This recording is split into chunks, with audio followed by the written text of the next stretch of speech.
হরে কৃষ্ণ ভক্তবৃন্দ, আশা করি আপনারা সবাই ভালো আছেন এবং হরে কৃষ্ণ মহামন্ত্রের জপ করছেন। তাহলে চলুন আজকের ভিডিওটি শুরু করা যাক। ওং নমো ভগবতে বাসুদেবায়।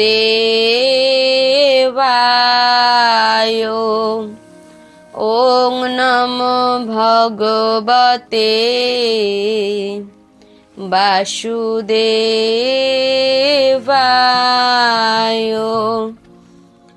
ওং নমো ভগবতে বাসুদেবায়।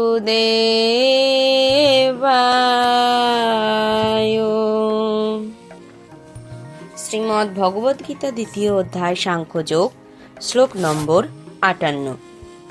যদা সংহরতে চ অয়ং কুর্ম অজ্ঞান ইব সর্বশঃ ইন্দ্রিয়াণি ইন্দ্রিয়ার্থেভ্যো তস্য প্রজ্ঞা প্রতিষ্ঠাতা।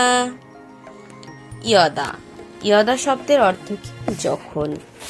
সংহরতে, সংহরতে অর্থাৎ যেটা প্রত্যাহার করা হয়। চ অয়ম, তিনি।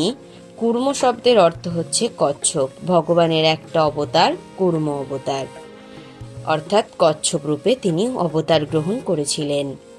অজ্ঞানী, অঙ্গসমূহ। ইব, যেমন। সর্বস্ব, সর্বতোভাবে। ইন্দ্রিয়াণি, ইন্দ্রিয় সমূহ। ইন্দ্রিয়ার্থেভ্য, ইন্দ্রিয় গ্রাহ্য বিষয় থেকে। তস্য, তার।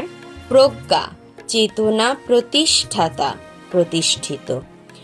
কুর্ম যেমন তার অঙ্গসমূহ তার কঠিন যে আবরণ থাকে বাইরের বা খোলস থাকে, তার মধ্যে যেমন সংকুচিত করে নিতে পারে, তেমনি যে ব্যক্তি তার ইন্দ্রিয়গুলিকে ইন্দ্রিয়ের বিষয় থেকে সরিয়ে নিতে পারে, তার চেতনা বিস্ময় জ্ঞানী প্রতিষ্ঠিত। যোগী ভগবত ভক্ত বা আত্মতত্ত্ব জ্ঞানীর লক্ষণ হচ্ছে তিনি তার ইচ্ছা অনুসারে তার ইন্দ্রিয়গুলিকে দমন করতে পারেন। অধিকাংশ মানুষই তাদের ইন্দ্রিয়ের দাস, কারণ আমাদের মন যা বলে আমরা সেটাই করি, যা খেতে ভালো ইচ্ছে করে তাই করি, কিন্তু সেটা করা উচিত নয়। আমাদেরকে কচ্ছপের মতো নিজেদের ইন্দ্রিয়গুলিকে সংযম করা উচিত, আর তাই তারা ইন্দ্রিয়ের নির্দেশ অনুসারে পরিচালিত হয়। যোগীর অবস্থান সম্পর্কিত প্রশ্নের এটি হচ্ছে উত্তর। ইন্দ্রিয়গুলিকে বিষধর সর্পের সঙ্গে তুলনা করা হয়। সাধারণত ইন্দ্রিয়গুলি স্বেচ্ছাচারী ও উচ্ছৃঙ্খল। সাপুড়ে যেমন সাপকে পোষ মানায়, যোগী বা ভগবত ভক্তকেও ঠিক তেমনি কঠোরভাবে সর্পতুল্য ইন্দ্রিয়গুলিকে নিয়ন্ত্রণ করতে হবে। তারা তাদের কখনোই স্বাধীনভাবে কাজ করতে দেন না। শাস্ত্রে বিধিনিষেধ সম্বন্ধে নানা রকম নির্দেশ দেওয়া আছে। তার মধ্যে কয়েকটি অকরণীয় এবং কয়েকটি উপদেশ করণীয়।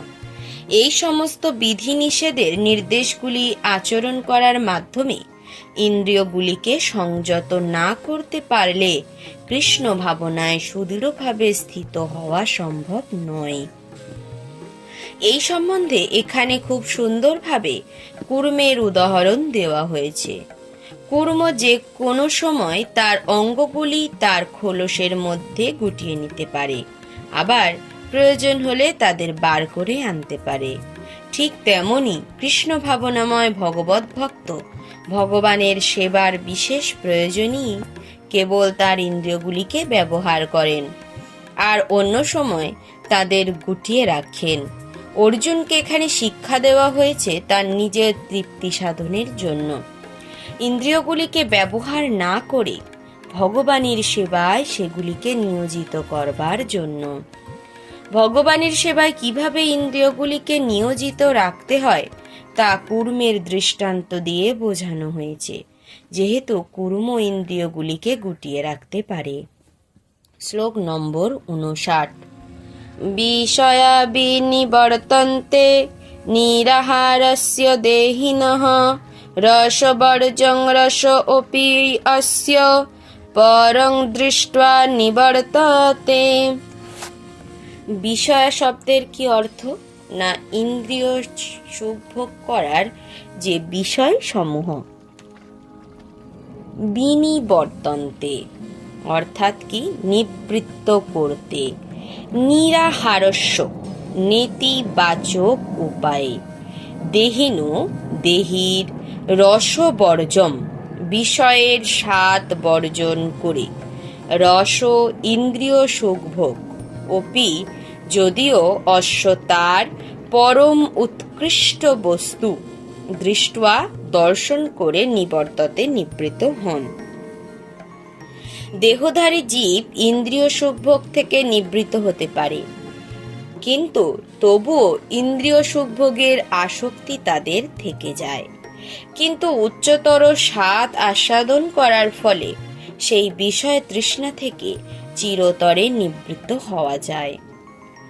অপ্রাকৃত স্তরে অধিষ্ঠিত না হলে ইন্দ্রিয় সুখভোগ পরিত্যাগ করা সম্ভব নয়। বিধিনিষেধের দ্বারা ইন্দ্রিয় সুখভোগ থেকে নিবৃত্ত হওয়ার পন্থা অনেকটা রোগীর বিশেষ ধরনের খাদ্যের উপর নিষেধাজ্ঞার মতো। রোগী সাধারণত এই সমস্ত বিধিনিষেধ পছন্দ করে না, বা তার খাওয়ার লালসাও কোনো অংশে কমে না। তেমনি যম, নিয়ম, আসন, প্রাণায়াম, প্রত্যাহার, ধারণা, ধ্যান ইত্যাদি অষ্টাঙ্গ যোগের মতো কিছু পারমার্থিক পদ্ধতির দ্বারা যে ইন্দ্রিয় সংযম তা উন্নত জ্ঞানহীন অল্প বুদ্ধিমত্তা সম্পন্ন ব্যক্তিদের জন্য অনুমোদিত হয়েছে। কিন্তু যিনি কৃষ্ণ ভাবনায় প্রগতি সাধনের মাধ্যমে শ্রীকৃষ্ণের কন্দর্পকটি কামনীয় রূপের আস্বাদন করেছেন, তার আর নিষ্প্রাণ জড়বস্তুর প্রতি কোনো রকম রুচি থাকে না। তাই অধ্যাত্ম মার্গের প্রাথমিক স্তরেই কেবল বিধিনিষেধের মাধ্যমে ইন্দ্রিয়গুলিকে দমন করতে হয়। কৃষ্ণ ভাবনায় যতক্ষণ পর্যন্ত রুচি না হচ্ছে ততক্ষণই এই বিধিনিষেধগুলির প্রয়োজন হয়।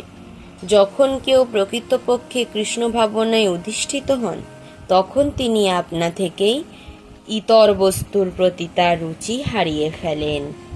ওম সর্বে ভবন্তু সুখিনো সর্বে সন্তু নিরাময়া সর্বে ভদ্রাণি পশ্যন্তু কশ্চিৎ দুঃখম আপনুয়াত।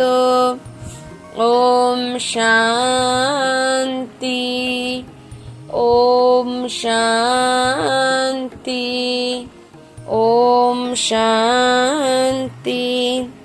হরে কৃষ্ণ কৃষ্ণ কৃষ্ণ হরে হরে, হরে রাম রাম রাম হরে হরে।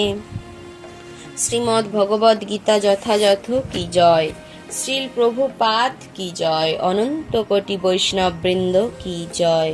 হরে কৃষ্ণ ভক্তবৃন্দ, যদি ভিডিওটি ভালো লেগে থাকে একটি লাইক করে দেবেন এবং চ্যানেলটিকে সাবস্ক্রাইব করে বেল আইকনটি অল করে রাখবেন, এবং আপনাদের ভিডিও কেমন লাগছে তা অবশ্যই কমেন্ট করে আমাকে জানাবেন, এবং আমি চেষ্টা করব আপনাদেরকে প্রতিদিন ভিডিওর উপহার দেওয়ার জন্য। ধন্যবাদ। হরে কৃষ্ণ।